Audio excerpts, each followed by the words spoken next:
Սահմանադրական փոփոխությունների հանրաքվեի օրը ու դրանից հետո ոստիկանությունը ստացել է ընտրախախտումների վերաբերյալ 452 հաղորդում, դրանցից սակայն միայն 97-ի մասով են նախապատրաստվում նյութեր, մնացածի դեպքում ոստիկանության գնահատման բացակայում է հանցակազմը։ Կարող են արդյոք այդ հաղորդումները կասկածի տակ դնել հանրաքվեի արդյունքները։ Իհարկե չեն կարող կասկածի տակ դնել, որովհետև ընդամենը վերաբերվում են սահմանափակ թվով ընտրատեղամասերում կատարված խախտումներին։ Դիտորդներն ամենից շատ ահազանգել են լրացուցիչ ցուցակներով կրկնակվեարկությունների մասին։ Ոստիկանությունում նշում են, որ անձնագրին փոխարինող 9-րդ ձև ստացել է Հայաստանի 146 քաղաքացի, այդ ձևը մի քանի անգամ փոքր է A4 ձևաչափի թղթից, ուստի համացանցում տարածված տեսանյութերում ընտրախախտողների ձեռքին 9-րդ ձև չի եղել։ Լուսանկարները 9 ձևի անբաժանելի մասն են։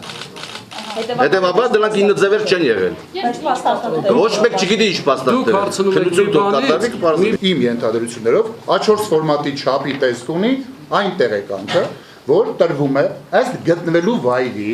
ընդգրկվելու ցուցակում, եթե անձի ձեռքին չլինի անձը հավաստող փաստաթուղթ, այդ տեղեկանքը չի կարող փոխարինել անձը հավաստող փաստաթղթին։ Անդրադառնալով դիտարկմանը, թե իշխանության ներկայացուցիչները չեն բացառել, որ եղել են ընտրախախտումներ եւ թե դրանք եղել են արչի ծառայություններ, մատուցողներ Հունան Պողոսյանը ասաց, որ միշտ էլ գտնվում են մարդիկ, ովքեր այս կամ այն կերպ արչի ծառայություններ են մատուցում, ոչի ճակատից նա արչի ծառայություն մատուցող համարում է ակտիվիստներ Հակոբ Դեխնավիին եւ Վարդգես Գասպարիին։ Բոլորին չասեցի, այդ երկուսին հիշում եմ ուղղակի ասի։